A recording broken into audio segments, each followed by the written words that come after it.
Fala pessoal, bem-vindos a mais um episódio do Irmãos Dias Podcast e hoje um episódio muito especial. Estamos aqui em Brasília e vamos entrevistar o presidente Jair Messias Bolsonaro, Carol. O nosso atual presidente, eu gostaria de agradecer o senhor, primeiramente pelo seu tempo disponível e por estar aqui com a gente respondendo as questões que nós temos, né, André? Com certeza, presidente. Muito obrigado por você tirar um do seu tempo. Quem faz entrevista são os Irmãos Dias. Estou à disposição de vocês. E esperamos, obviamente, colaborar, contribuir com informações precisas junto à nossa população. Legal, vamos lá, Carol. Presidente, indo direto ao ponto, o senhor sabe que atualmente só se fala em gasolina, aumento dos combustíveis. Quais são os causadores, os grandes vilões desse aumento? O senhor poderia falar melhor? Na Europa está em média R$12 o litro da gasolina. O Brasil está chegando na casa dos 8. Os problemas, né? Primeiro, nós somos importadores de gasolina e diesel, mas somos autossuficientes em produção de petróleo. Então, se a gente não tivesse que fazer esse transporte para lá e comprar o refinado, nós não precisaríamos estar seguindo o PPI, o preço padrão internacional. Então, isso seria reduzido bastante. Se lá atrás, aquelas 3 refinarias que o Lula começou a fazê-la, né, e não concluiu nenhuma delas, se 2 tivessem sido concluídas, nós seríamos autossuficientes em petróleo. Então, o primeiro caso é aí. Outro é um vilão na história, né? Eu não quero tirar a culpa de mim, não. Chama-se ICMS, o Imposto Estadual. O ICMS é um percentual, cada estado bota o seu percentual em cima da gasolina, do álcool e do diesel. E incide em cima do preço final da bomba. Quando isso acontece, no preço final da bomba já está incluído o imposto federal, está incluído o frete, está incluída a margem de lucro do posto de combustível e, por vezes, o próprio ICMS, porque a gasolina é misturada com etanol. E tem uma emenda à Constituição de 2001, que eu votei nela, que diz que o ICMS tem que ser um valor fixo para todo o Brasil. Então já está em 6 meses e o Supremo não decide. Se fosse contra mim ou contra o Brasil, já teriam decidido. Então, basicamente, os vilões estão por aí. A Petrobras muda agora, meados desse mês, o seu presidente. Eu sou um acionista que tem maior cota lá dentro, não sou majoritário. E tudo que eu faço, a imprensa leva para o lado de interferência. Eu dou minhas observações como acionista que tem o maior número de cotas lá dentro. Por exemplo, o que eu quero? Quero que você passe um dia lá em Duque de Caxias, Rio de Janeiro, e uma placa enorme. A gasolina sai daqui por R$3 o litro. E você olha para a esquerda, no posto de gasolina, está cobrando 8. Você fala, como é que pode sair daqui por 3 e chegar aqui a 8? E você vai ter uma placa ali dizendo, discriminando a fatia de gasto, né, de custo do combustível, para você reclamar com quem é de direito. Por exemplo, olha um exemplo bacana. Você pega o seu caminhão grande, né, e faz um frete daqui a São Paulo e volta carregado para cá. Como um caminhão a cada 2 quilômetros gasta 1 litro de diesel, e a distância aqui a São Paulo são 1.000 quilômetros, então daqui a São Paulo, ida e volta, você vai gastar 1.000 litros de combustível. E o ICMS do diesel está perto de R$1. Então você gasta de ICMS, paga, ida e volta aqui a São Paulo, R$1.000. Isso é um absurdo ou não é? Sim. Quanto você paga de imposto federal hoje para ir voltar a São Paulo? 0. Eu zerei. Deu uma confusão até no último reajuste, né? Comigo. Eu gostaria, não posso interferir, né, que a Petrobras atrasasse um dia o anúncio daquele reajuste de 90 centavos no litro do diesel. Por que eu queria isso? Que estavam correndo com um projeto no Congresso e ele seria sancionado, como foi antes da meia-noite de quinta-feira. Se o anúncio fosse anunciado na sexta, quando chegasse 90 centavos a mais, você teria menos 60 centavos, nossa, seria 30 centavos. Então, não foi possível. Então, foi na quinta-feira 90, quando nós anunciamos a redução de 60, não chegou na bomba. Chegou aos 90, não chegou aos 60. Ou seja, esses 60 centavos ficou diluído entre margem de lucro, frete, ICMS, etc. Não, é por aí. Dá para resolver? Dá. Agora, depende do Supremo Tribunal Federal. Presidente, esse motivo pode ter sido o maior causador da demissão do ex-presidente da Petrobras? Não quero entrar nesse detalhe, né? Eu decido a admissão dele, eu indico para o Conselho, né, a sua admissão e demissão. Eu acho que a gente precisava um dos motivos principais é alguém mais profissional lá dentro, para poder dar transparência. A Petrobras não usa seu marketing. Ela não fala. Vocês não têm... O que eu falei para vocês aqui é para a Petrobras estar falando. Agora fica no meu colo. Né? Tudo cai no meu colo na questão da Petrobras. Eu não apito nada e cai no meu colo. E, obviamente, é um ponto de desgaste enorme para mim. Agora, repito, essa crise do combustível está no mundo todo. Na Europa está na casa de R$12 o litro da gasolina. Está quase o dobro que está aqui. A energia elétrica, também lá fora, na Europa, subiu 5 vezes durante a pandemia. Isso é reflexo da pandemia e da guerra da Ucrânia também. É verdade. Com a questão da guerra, os combustíveis subiram muito, né, Carol? Sim, a Rússia lembrando também, que o barril do petróleo subiu absurdamente. A população não entende isso, né? Que o petróleo é cotado em dólar. Então, muitas vezes, a gente tem que seguir. Não dá pra gente nacionalizar o preço do petróleo, senão a gente pode virar uma Venezuela. Agora, uma boa notícia para esclarecer. Até há poucas semanas eu estava apanhando, porque eu sempre falo que o Brasil não pode ir no caminho da Venezuela, no caminho que está indo a Argentina, que está indo o Chile. Deu para essa me criticava. Na Argentina está R$3 o litro da gasolina. Verdade. 50% de inflação na Argentina, presidente. Verdade, vou dar um checkmate. Verdade. Vai lá comprar gasolina na Argentina agora. Não tem. Entrou o desabastecimento. Ou seja, na base da demagogia, na base do caretaço, ele botou o preço lá embaixo. Em consequência, ninguém vende preço do combustível. É verdade. Presidente Bolsonaro, qual o principal feito do seu governo que você considera que foi assim marcante do seu governo? Tem algumas coisas, né? Há pouco tempo você não via as cores verde e amarela por aí. Hoje não você vê em qualquer lugar. Uma bandeira na janela, uma fazenda, uma vara de bambu, um pano verde, amarelo, azul e branco lá em cima, tá? A volta do patriotismo. Depois, a marca do tocante da corrupção, né, que não existe. As acusações que existem, ele vai fazer uma licitação superfaturada de 900 milhões de reais. Vai fazer? Nós temos mecanismos de controle, por isso que não tem. Nós aplicamos na prevenção. Então, todos os ministérios têm equipe lá da Polícia Federal, da Controladoria Geral da União, tem, por vezes, gente do TCU. Qualquer contrato tem que passar por ali. Pode um dia vazar? Pode, a gente vai para trás. Mas até o momento não vazou nada. A imprensa fala, o governo Bolsonaro acumula 7 suspeitas de corrupção. Uma suspeita enorme foi da Covaxin, da vacina. Eu te pergunto, compramos uma dose? Não. Paguei R$1? Não, nada. Foram em cima do quê? Apareceu aqui um deputado federal, conhecido já como estelionatário, né? Eu recebo todo mundo aqui, né? Recebi, e ele falou assim, uma certa, olha, tem a possibilidade de comprar aqui, superfaturado. O que existia de vendedor de vacina, até de Marte aqui, não está no gibi. Aqui é o paraíso dos lobistas, dos picaretas, né? Existe pra caramba aqui. Conversei com o ministro, olha, não vai ser comprado isso. E não comprou. 4 meses depois ele denunciou.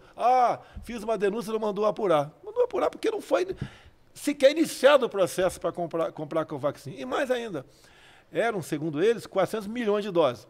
E a propina era $1 por vacina. E quem negociava era um cabo da PM de Minas Gerais. Entendi. Não tinha 10 milhões de vacinas para você comprar em lugar nenhum no mundo. Quem disse que esse cabo tinha 400 milhões de doses? Então as acusações vão por aí. Pode acontecer um dia? Pode. A gente vai investigar. Mas estamos com 3 anos e 3 meses sem problema de corrupção.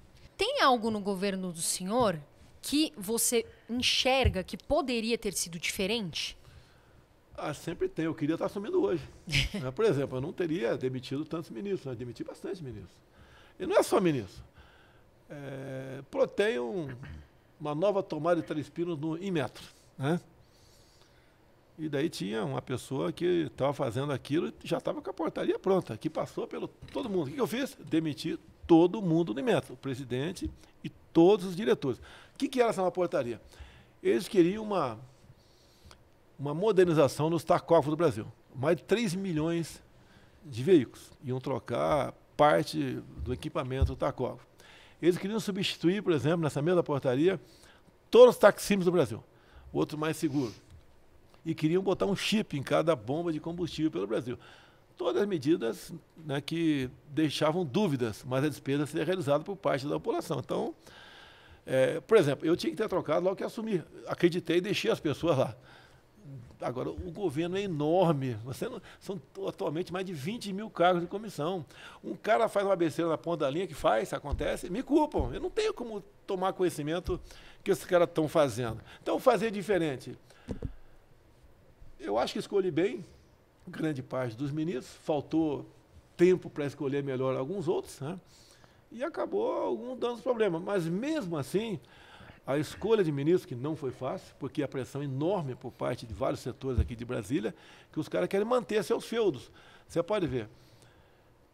Só em estatais, números aproximados, antes de mim dava prejuízo enorme. Comigo passou a dar lucro. A diferença do prejuízo para o lucro, mais de 100 bilhões de reais. Você pega o Itaipu Binacional, que pouco investia na região ali do norte do Paraná. Ali nós vamos concluir agora no meio do ano a segunda ponte com o Paraguai, recurso nosso. Nós fizemos a extensão da pista do aeroporto de Foz do Iguaçu, mais 600 metros, que já pode aviões de fora do Brasil pousar lá, não tem que pousar mais na Argentina. Nós atuamos em pouco mais de 40 cidades periféricas do lago de Itaipu, recurso que ninguém sabe para onde ia, né? Não dava prejuízo, né? Mas não tinha essa visão de se atender àquela região ali. Então, se for falar Correios, por exemplo, o ano passado deu lucro de mais 2,5 bilhões, geralmente era no 0 a 0. Basta lembrar que a corrupção começou no Correio em 2004, tá? História longa ali, de conhecimento já de todos vocês. O Porto de Santos dava prejuízo na ordem de 400 milhões por ano, passou a dar lucro o Porto de Santos. E assim foram nos portos, aeroportos, as leilões, privatizações. Então, muita coisa que foi feita, né, poderia até, em outras áreas, ter feito melhor também. Faltou um pouco mais de experiência da parte da gente e formar um ministério melhor ainda, apesar de achar bom o nosso ministério, e alguns poucos setores um pouco melhor. Senhor presidente, os governadores durante a pandemia tiveram o poder de fazer as pessoas ficarem em casa, né? O famoso lockdown. O que o senhor pensa sobre isso? Qual foi a sua opinião sobre essa questão? Vamos lá. O que aconteceu, acho que é a primeira mão para vocês aqui. O ministro Mandetta foi conversar com o Supremo Tribunal Federal. E ele pintou um quadro assustador para eles, dizendo que nós tínhamos que achatar a curva, né, por 2, 3 meses, e depois voltaria à normalidade, até que os hospitais fossem equipados e preparados para a pandemia. Então, apavorou o pessoal do Supremo. Em parte, isso fez com que eles decidissem que o combate à pandemia, já que o Mandetta me desacreditou nessa região também, fiquei sabendo, tá? Porque ele subiu a cabeça dele como ele era um popstar, vivia na Globo, dando entrevista, coletiva com a imprensa, etc.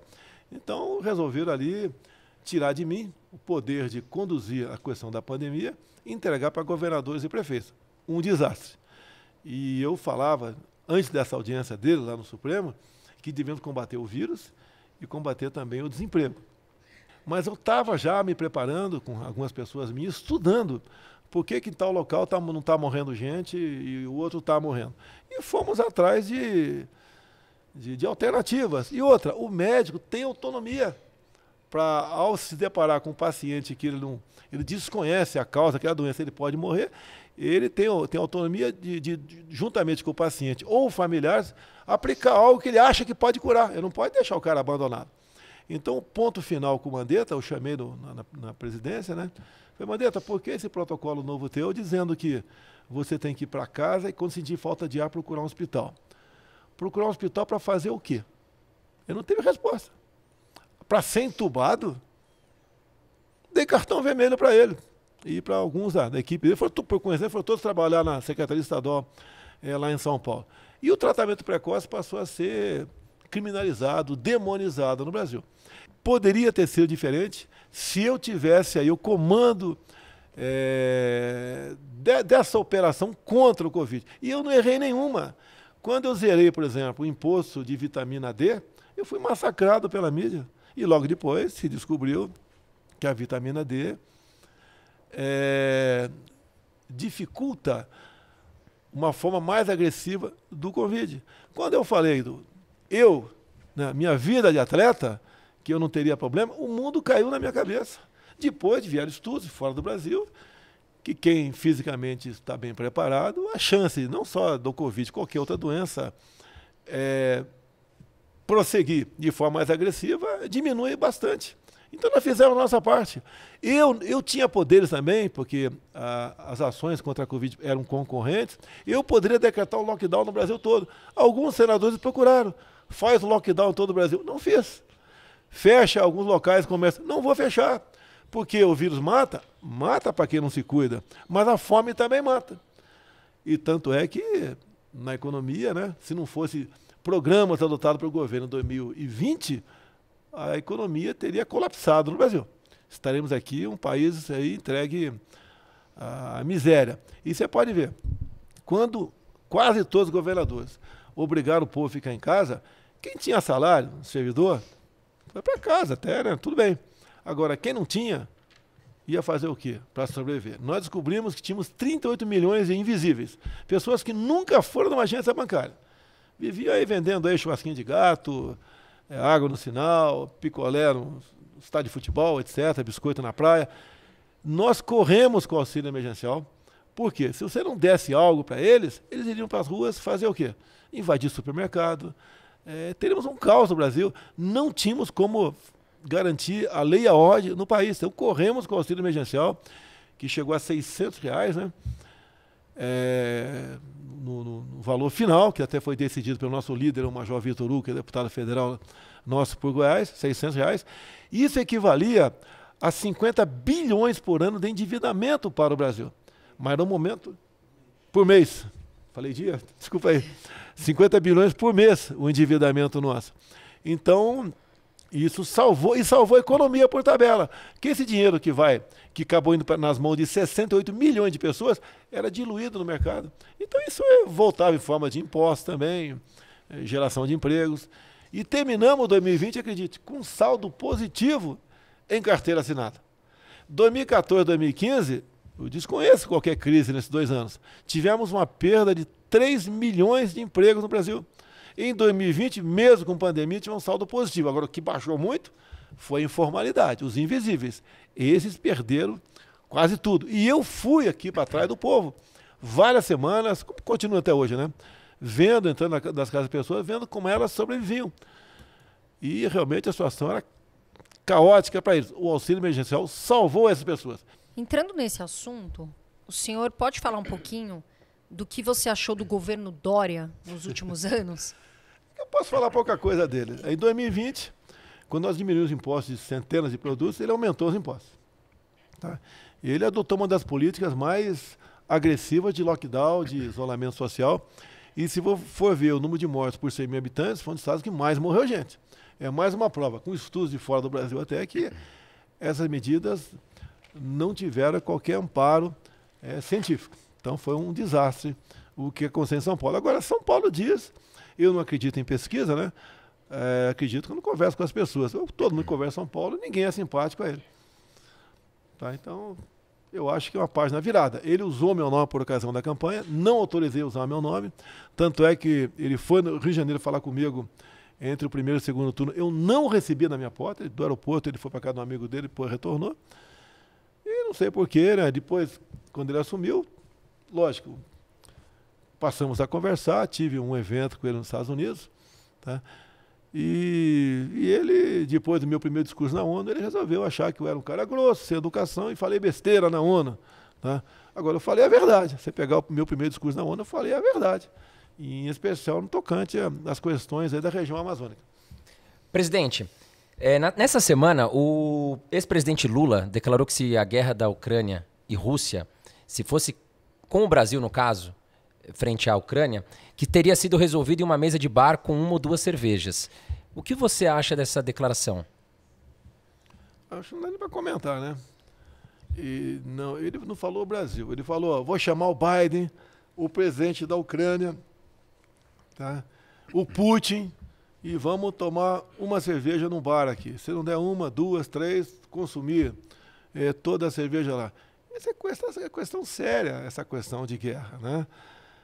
Você não vai resolver as questões tomando cerveja. Isso leva você a crer que ele acha que as questões nacionais você resolve tomando pinga. Imagine, isso deve estar lá fora do Brasil, né? Isso aí vira chacota. Essa pessoa que quer que volte para o Brasil é uma pessoa, nós sabemos que ele gosta de tomar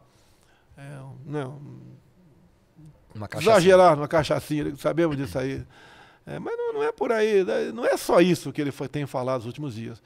Ele é que tratou o aborto como extração de dente. Tá? Ele fala abertamente que as Forças Armadas têm que ficar dentro do quartel, não tem que conversar com ele. Ele fala certas coisas que, por exemplo, a defesa da família, que é feita por mim, é algo retrógrado. Você não tem nada de útil que ele fala. Tá? As pautas mais importantes, mais caras para uma sociedade que a nossa, ele fala de liberar drogas, por exemplo. Não colabora com nada para com o país. Aí eu passo a não acreditar mais ainda em pesquisa. Quando ele fala que, dado o fato da Gleisi ser uma pessoa extremamente inteligente para ele acha que Deus é petista por ter botado a Gleisi no PT. Não dá para levar a sério esse cara. Acho que é perder tempo até conversar sobre ele. Quem tem um mínimo de inteligência, né? Ele falou também que voltará a fazer negócios com países, outros que ele fez no passado. Quando ele fala, por exemplo, o metrô na Venezuela começou a ser feito por FHC. Nós terminamos. Isso é investimento. Ele não falou que, ano após ano, a gente aprova aqui no Congresso, né, repasse de recursos do FAT para o BNDES, que é a fatia de juros que a Venezuela não está pagando para a gente, está dando calote. A questão de próprio Cuba. Cuba também não paga os empréstimos do Poço de Mariel.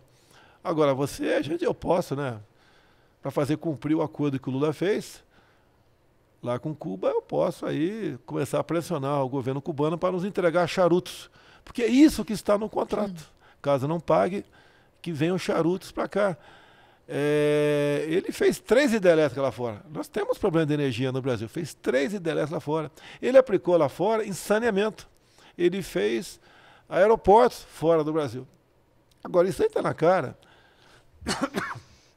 O endividamento da Petrobras chegou na casa dos 400 bilhões de reais.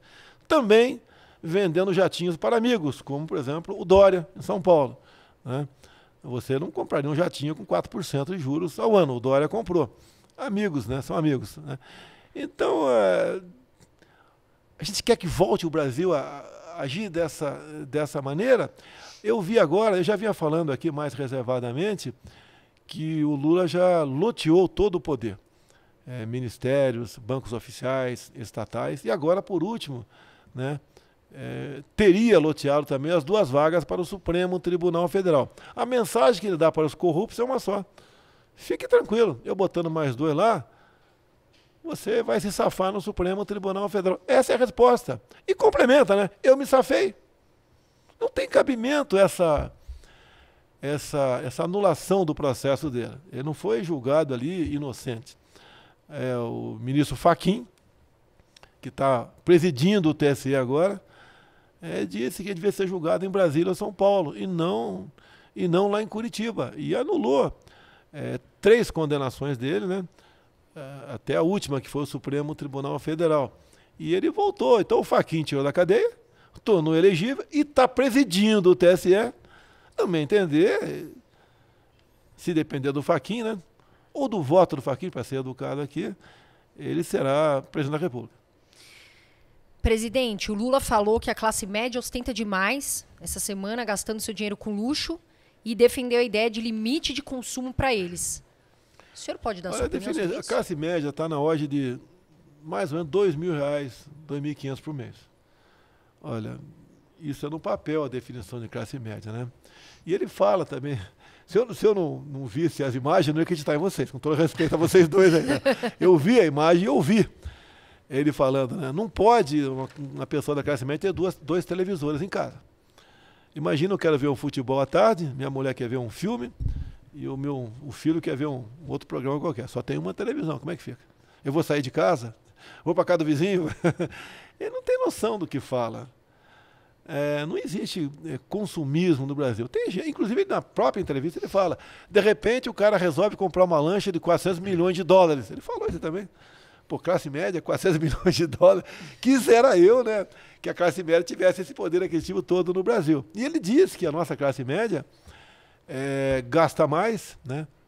Consome mais que a classe média europeia. Você não dá nem para discutir. Você lembra há pouco tempo, ele falando com o presidente ainda, olha, quando andava com o Jaime Lerner pela Europa, eu falava, tem 25 milhões de crianças na rua. Lembra desse vídeo? Sim. Daí que ele complementou. Daí o Lerner me chamou para um canto e falou, olha, não tem tudo isso, crianças na rua, senão estaria tropeçando em cima de crianças.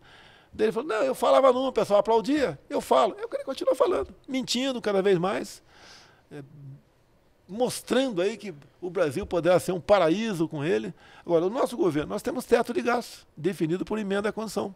Ele não tinha teto de gasto, ele podia gastar mais, fazer aventuras, endividar o Brasil, como endividou, né? Quando eu falo para vocês, BNDES 900 bilhões, ou melhor, Petrobras 900 bilhões, BNDES 400 bilhões, esse somatório, 1 bi 300, dá para você fazer aproximadamente 90 transposições do Rio São Francisco. Olha como esse país é rico, como ele era administrado. Agora, você chega num ponto de endividamento, igual você começa a comprar fiado no teu bairro. Vai chegar um dia que o cara lá do supermercado, da mercearia, da pastelaria, não vai vender mais fiado para você. Você não vai ter gêneros alimentícios em casa. É a mesma coisa que vai acontecer no Brasil. Igual a Argentina, igual o país agora da Europa, não por causa disso, né? A Argentina, a questão ideológica pesa bastante nisso. Na Europa, outras questões. Consequências do Covid, consequências da guerra da Ucrânia. Senhor presidente, por muitas vezes o senhor é criticado por veículos de imprensa ou por deputados por fazer alguns tipos de acordo com o Centrão, digamos assim. Eu queria que você explicasse, o senhor presidente, explicasse o porquê é tão difícil aprovar pautas dentro do governo e se é necessário fazer alguns tipos de acordo para conseguir aprovar pautas que possam beneficiar o povo brasileiro. Antes das eleições, eu estive na Jovem Pan, num programa, e me fizeram uma pergunta semelhante à tua. Eu falei, olha, eu vou ter que negociar com o parlamento. São 513 deputados, 81 senadores. Eu não vou ser ditador. Tá? E o Centrão, na Câmara, né, equivale a aproximadamente 300 deputados federais. Então, para você aprovar qualquer coisa, em especial emenda à Constituição, passa por eles. Agora, o nosso relacionamento não é como no passado. Alguns cargos, né, foi dado por partidos de centro. Sim, não vou negar isso aí. Tá? Agora, nós temos esses filtros todos em qualquer órgão, né?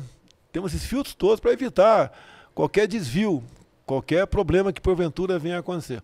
Então, eu convivo com o partido de centro. Agora, uma coisa importante, né? O parlamentar lá atrás passou a ter orçamento, emendas individuais impositivas. Cada parlamentar, hoje em dia, tem 15 milhões de reais. E ele destina a sua base. Depois, o parlamento aprovou lá um projeto que é conhecido como RP9. A imprensa chama de orçamento secreto. Ou seja, uma fatia do orçamento de aproximadamente 15 bilhões também, fica também com o Congresso Nacional. E quem decide para onde vai esse dinheiro são os parlamentares. E quem dá a canetada final é o relator do orçamento daquele ano. Então, quando chegou para mim, eu vetei. Tá? Voltou para o Congresso e derrubaram o veto. Derrubou o veto, passou a ser lei. Tá? Depois ele foi questionado no Supremo. A ministra Rosa Weber deu uma liminar derrubando o RP9, as emendas secretas, segundo a imprensa, né? E depois ela viu que estava de acordo comigo, né? Voltou atrás e o Supremo diz que é constitucional. Então essa é outra parte de emenda, ajuda a acalmar o parlamento. O que eles querem, no final das contas, é mandar recursos para a sua cidade. Não tem nada a ver com isso. E quando falam em orçamento secreto, é mau caráter, né? Falta de caráter para a imprensa, porque é publicado no Diário Oficial da União. Eles têm acesso a tudo que é feito com esses aproximadamente 15 bilhões de reais. Senhor presidente, falando um pouquinho do que aconteceu no Lollapalooza, que é um evento muito grande, nós vimos a Pablo Vittar levantar a bandeira do Lula e depois gritar no palco fora Bolsonaro. Eu queria saber se é verdadeira a questão que eu vi uma notícia falando que antes do seu governo foi aprovado 186 milhões aproximadamente para o evento Lollapalooza e se o senhor tem mágoa da Pablo Vittar pelo que aconteceu. Olha, eu não tenho o valor exato aqui, mas se gastava por ano com a Lei Rouanet em torno de 1,5 bilhão de reais por ano. Nós demos um corte enorme desde quando assumimos aqui o governo. Nessa questão, o partido PL, o meu, entrou com uma ação contra ela. Quando eu fiquei sabendo, eu liguei e mandei recuar da ação. Foi retirada a ação. Tá? Qual a vantagem de retirar da ação? Primeiro que é a minha linha de liberdade de expressão. Se você me xingar de uma palavrão do mundo, eu não posso te prender, tá? Mas eu posso te acionar na justiça por danos morais. Tem que ser assim. Não pode ser de outra forma. Agora, olha o perfil dessa artista aí. Olha o perfil de muita gente que vai lá. Vai lá para fazer o quê? É o direito dele lá. Então, eu não acho que tem a liberdade de expressão. Tem que valer. Pode falar fora Bolsonaro à vontade, não tem problema nenhum. A gente toca o barco aí. Inclusive, foi ontem, né? A Câmara não aceitou o regime de urgência a um projeto que visava aí, limitar as mídias sociais, definir o que é fake news e o que não é. Então, o projeto agora que poder ser votado ontem mesmo, né, volta para as comissões e acredito que esse ano seja votado esse projeto. Mídias sociais não tem que ter limites, a não ser a questão de pedofilia, né, entre outras coisas já definidas em lei. E as limitações, as mídias sociais, né, no meu entender, desgasta aí a nossa democracia e põe em xeque a nossa liberdade. Em relação, continuando, o senhor vetou o projeto Paulo Gustavo. Por que o senhor vetou? Você poderia falar? Aproximadamente 3,5 bilhões. Você vê, nós estamos com dificuldade para arranjar 2 bilhões para socorrer Santas Casas. Tá? Temos dificuldades também em outras áreas, como, por exemplo, o agronegócio, foi muito afetado por questão de seca nos últimos meses. Então, o recurso tem que ir para essa outra área. E a questão dessa cultura aqui, esse dinheiro iria diretamente para os governadores e eles fariam a distribuição. Com que critério, por exemplo, o governador da Bahia distribuiria aproximadamente 400 milhões que caberia a ele? Para que tipo de artista? Não iria para o pobrezinho que está começando essa atividade agora. Para isso, tem a Lei Rouanet, que nós limitamos atualmente em R$500 mil por ano. Quando eu assumi, os artistas mais importantes poderiam pegar até 10 milhões por ano. Era uma festa. Você via gente famosa apoiando Lula, apoiando a Dilma. Tá? Então nós botamos um ponto final nisso aí. A cultura é importante, já tem a Lei Rouanet, perfeitamente moralizada aqui, em especial pelo Mário Frias, nosso secretário, que saiu agora para disputar um cargo eletivo. E tem que ser assim. E esse dinheiro entra no meu teto. Eu tenho isso aí é metade do orçamento que o Tarcísio tem na infraestrutura. E nós temos muita estrada ruim pelo Brasil, muitas pontes por fazer, muitas obras outras, né, que são necessárias. Agora não justifica ir para a cultura. A cultura é importante repito, tem a Lei Rouanet moralizada. Senhor presidente, a pedido do partido, foi proibido manifestações públicas, né? Pegando o gancho da pergunta da Carol aqui, sobre a questão da artista Pablo Vittar. E aí muitas pessoas, muitos veículos de imprensa falaram isso é uma censura, isso é um absurdo. E aí o governo tomou outra medida e liberou, né? Ou seja, a pedido do partido teve a questão de proibir, mas no dia seguinte já teve a liberação. Como o senhor vê essa questão? Eu não sei se entendi a tua pergunta, né? O que eu fiquei sabendo também, que pedi para retirar a ação contra Lula Palusa aí, foi que o TSE queria, em cima disso, entrado na justiça, definir parâmetros, né? Limites para a liberdade de expressão. Isso aí me chocou. Então, na verdade, na ponta da linha, com a ação do PL, iam fazer uma censura. Então, por isso que nós retiramos isso aí. No mais, pessoal, liberdade de expressão aí, pode gritar o que bem quiser da minha parte, meu partido não vai tomar nenhuma providência tocante a isso. E tem certas coisas que você tem ou não tem. Uma é liberdade de expressão. Aí você, por exemplo, você tem um programa. Se você começar a vender algo que não seja verdade, o número de seguidores seu vai cair assustadoramente, como a grande imprensa está acontecendo. Você vê aí, o Globo, por exemplo, que vinha tendo lucro, né, lá atrás, na casa dos bilhões, no meu governo especial, foi caindo, ano passado teve prejuízo, de 1 bilhão de lucro para milhões de prejuízo. Então, quem não vende a verdade, quem não faz um programa sadio, não tem como prosperar aqui junto aos meios de comunicação. Em relação ao ex-juiz e ex-ministro Sérgio Moro, Ele desistiu da candidatura, né? E o senhor tem mágoas dele? Por que o senhor acha que ele desistiu? Olha, eu fico assustado, né? Onde ele estava, onde chegou. Por exemplo, eu estava entre o primeiro e o segundo turno, baixado em São Paulo. Houve uma ligação dele para mim. Hoje, as pessoas que me acompanhavam, não era presidente ainda, né? Disse que ele queria falar comigo. Eu falei, eu falo com ele depois das eleições. Tá? Porque no primeiro turno ele apoiou uma pessoa que não era eu. Tá? E não tinha nenhum tido contato pessoal com ele para tratar qualquer assunto voltado para com a política. Muito pelo contrário, alguns meses antes até, no aeroporto fui cumprimentá-lo e ele me esnobou. Tudo bem. E depois, né, o Paulo Guedes levou ele para falar comigo e foi pré-acertado ali que ele poderia ser ministro. De repente fiquei sabendo que ele já havia pedido demissão. Então não tivemos uma conversa mais profunda ainda para ele ocupar o ministério. Mas dado ao que ele representar para a sociedade, eu achei bem-vinda a presença dele. Mas ele veio, no meu entender, com outro propósito, se preparar para substituir a gente. E rapidamente, né, descobri que tinha muita coisa ali que não estava de acordo comigo. Até naquela reunião secreta que foi vazada, não era secreta, era uma reunião reservada de ministros, que eu gravava, pegava pequenos trechos para transformar para postar nas mídias sociais, né? E depois destruía ali o chip. Ele ali demonstrou ali, por exemplo, coisas que você veio confirmar mais tarde. Mais tarde, quando ele saiu, ele falou, eu podia ser mais duro contra a política armamentista do presidente. Olha, eu costumo até fazer uma brincadeira. Se você casa com uma pessoa que tem chulé, né? Enquanto você está noivo, tem chulé. Depois que você casa, quer que aquela pessoa não tenha chulé. Não dá, ela vai continuar com o chulé dela. Ele era desarmamentista. E quando assumiu o governo, ele sabia que eu era armamentista, quis fazer uma política completamente diferente. Outras pautas de família também, é muito particular dele, que não quero entrar em detalhe aqui. Agora, ele foi trabalhar comigo com um propósito, né? Se cacifar para 22 e no meio do caminho, né, quem sabe ser ministro do Supremo Tribunal Federal. Acabou não dando certo para ele. Foi embora, saiu atirando.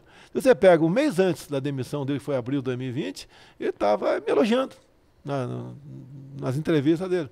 Mas, na verdade, o propósito dele era exatamente outro. E agora ele tentou se aventurar aí com uma solução para o Brasil, né? A pessoa que não desiste dos seus sonhos, e nós vimos onde ele acabou. Lamentavelmente aí, num estado onde, quando muito, vai ser dado para ele uma legenda para disputar a Câmara Federal. Senhor presidente, caso o senhor venha se reeleger, o ministro da Economia, Paulo Guedes, continua no seu governo? Eu não tenho críticas a nenhum ministro no momento. Tá? Logicamente, a gente vai fazer pequenas alterações, né? O Paulo Guedes é uma pessoa que foi fantástica por ocasião da pandemia. Eu não sei como o Brasil estaria se não fosse uma pessoa da firmeza dele. Imagine o ministro Palocci com uma pandemia dessa, como é que tem se comportado aí a economia no Brasil. Então ele tem muito crédito, tá? E tem que ver se ele quer continuar também, como qualquer outro ministro. A princípio, ele continua sem problema nenhum. Agora, para finalizar o nosso podcast, eu sei que o senhor é palmeirense, porque eu também sou e nós estamos muito felizes. Ele é São Paulino, não está feliz. Foi triste. Foi triste. Qual é o melhor jogador, na sua opinião, do Palmeiras? É o Dudu. Tá? Ele estava jogando muito bem, foi para fora, voltou, levou alguns meses para readquirir a sua forma, né? E realmente está desequilibrando aí pela direita. Para variar, nosso time direita, tá bom, nosso time é muito tá bom. Bem. Eu não costumo falar muito de futebol, porque na minha posição de polícia é inimizade, né? Perde até voto muitas vezes. Mas que o São Paulo entrou pro segundo jogo como já esperando a hora de botar a mão na taça. Acho que a molecada sentiu, né, presidente? Sentiu. Muitos jovens, né? Jogou muito bem a primeira, inclusive achei que ia ser difícil, né? Aquele último gol, o 3-1, salvou o Palmeiras, deu ânimo, porque se fosse para entrar fazer 3 gols ia ser difícil também. Agora, eu vi um jogo no passado, contra o nosso Palmeiras, né? Acabou o primeiro tempo, Vasco da Gama 3, Palmeiras 0. Romário destruiu, né? Romário destruiu e virou para 4-3. Então aquilo, para mim, né? E acho para muitos jogadores, né, que tomaram conhecimento disso, que não tem nada impossível no futebol. Bom, nós temos um quadro, senhor presidente, onde nós vamos fazer algumas perguntas para você, e é o último quadro que nós temos aqui no nosso podcast. Que a gente coloca, por exemplo, aqui, 2 cantores, o senhor tem que escolher um ou outro, tá? Então é uma pergunta rápida, só responder qual seria a sua opção? Opção A ou B, o senhor responde A ou B. Vamos lá, cerveja ou pastel com caldo de cana? Pastel, caldo de cana, sem dúvida. Urgência em privatizar Petrobras ou Correios? No momento, os Correios tá caminhando. Maiores feitos do governo, obras no Nordeste ou Auxílio Brasil? Os dois são importantes. A água do Nordeste não tem preço. Quem vê uma pessoa recebendo água em casa, parece que ganhou na Mega Sena. O Auxílio Brasil salvou o Brasil num momento bastante difícil da nossa economia. Na sua opinião, dólar em 2022 vai cair ou subir? Nesses primeiros 3 meses, caiu quase R$1, né? Aproximadamente R$1. Eu acho que vai ficar nesse patamar aí, até porque o Brasil é um porto seguro para investimentos. O dinheiro está vindo de fora, só no corrente ano mais dólares entraram aqui no Brasil do que o ano passado todo. Hoje em dia, eu te devolveria a pergunta, você quer investir no Brasil ou na Europa? Não, no Brasil. Investiria. Não é porque você é brasileiro, lá problemas, né, estão se avolumando. Aliás, os investidores estrangeiros colocaram mais de 70 bilhões de dólares aqui no Brasil nesses últimos meses. E a nossa moeda se Os fortaleceu investidores estão saindo também. dos Estados Unidos e vindo para o Brasil com muita força. E a nossa moeda se fortaleceu também. Presidente, eu queria muito agradecer o senhor de estar aqui hoje com a gente. Pessoal, você que está aí, dá um like no nosso vídeo. A gente fez isso com muito carinho, muita atenção e admiração por vocês.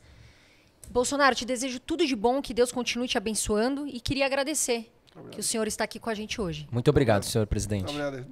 Tchau, tchau, pessoal. Até o próximo vídeo.